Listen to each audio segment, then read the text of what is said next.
اعوذ باللہ من الشیطان الرجیم بسم اللہ الرحمن الرحیم۔ خواتین و حضرات السلام علیکم۔ امام مہدی علیہ السلام اپنے ظہور کے بعد جو پہلا مقدمہ سنیں گے وہ پہلا مقدمہ کسی مرد کی طرف سے پیش نہیں ہوگا بلکہ ایک مستور کی طرف سے پیش ہوگا۔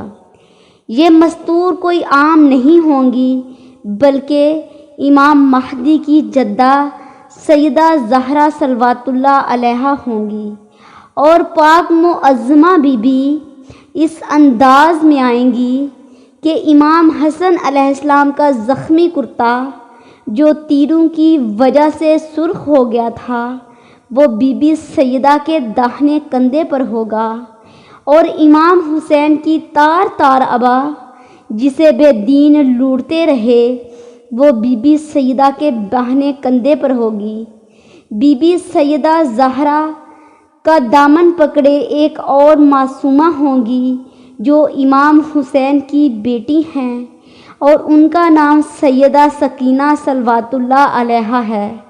امام حسن کا زخمی کرتا اور امام حسین کی تار تار ابا دونوں کو لے کر بی بی سیدہ آگے بڑھیں گی اور 4 سالہ بچی کو بلند کر کے فرمائیں گی، اے میرے بیٹے، مجھے صرف اس سوال کا جواب دے کہ میری اس کم سن بچی کا جرم کیا تھا، اسے کیوں مارا گیا، اسے کیوں تماچے مارے گئے۔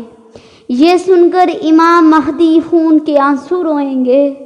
پھر بی بی سیدہ کہیں گی کہ دنیا میں یہ بات مشہور ہے کہ شمر نے میرے بچے کو کند خنجر سے ذبح کیا تھا۔ میرے بیٹے، اگر خنجر کند ہوتا تو تیرا ضربے تو نہ چلتی، خنجر تو اس کا بہت تیز تھا، لیکن میں تو ماں تھی، بس جب یہ خنجر چلانے کا ارادہ کرتا تو میں اپنے بیٹے کے گلے پر ہاتھ رکھ دیتی تھی، کبھی گلے پہ گلا رکھ دیتی تھی۔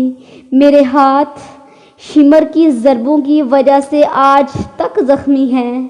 جب بی بی سیدہ یہ کہیں گی تو کائنات پر سکوت طاری ہو جائے گا، کائنات آدم و عالم کی ہر چیز گریہ کرے گی۔ تب امام مہدی علیہ السلام شمر کو کڑی سے کڑی سزا دیں گے اور تمام قاتلین حسین علیہ السلام کا عبرتناک انجام ہوگا۔ اللہم صلی علی محمد و آل محمد وعجل فرجہم اجمعین۔